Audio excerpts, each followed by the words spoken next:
தந்திட வெங்கடேசன் என்றிருக்க என்கின்ற வகையிலே அங்கு அருள்பாலித்துக் கொண்டு நம்மையெல்லாம் ஆண்டு நம்மையெல்லாம் ரட்சித்துக் கொண்டிருக்கிறான்.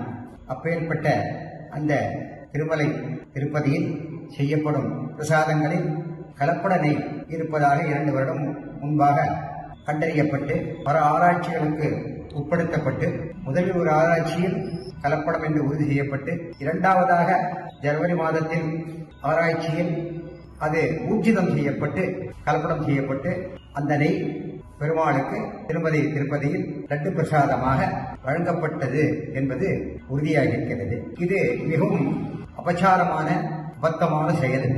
இதை உலகம் ரட்சிப்பதற்காகத்தான் நம்மை படைத்திருக்கிறான்.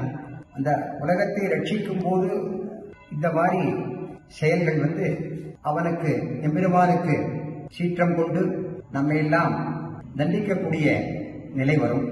ஆகையால் யார் கலப்படம் செய்திருந்தாலும் அதை அரசாங்கம் முந்தைய அரசாங்கத்தில் ஏற்பட்ட பிழையை இந்த அரசாங்கம் அதை ஊர்ஜிதம் படுத்தும் வகையில் இன்று அந்த கலப்பட நெய் என்ற மாமிசம் சேர்ந்த நெய் மிகவும் அபச்சாரமானது. வேள்விகளுக்கெல்லாம் பயன்படுத்தக்கூடிய நெய் பிரசாதத்திலும் கலப்பது பக்தர்களுக்கு அதிர்ச்சி இருந்தால் கூட உலகத்திற்கே ஒரு அதிர்ச்சியாக இருக்கிறது.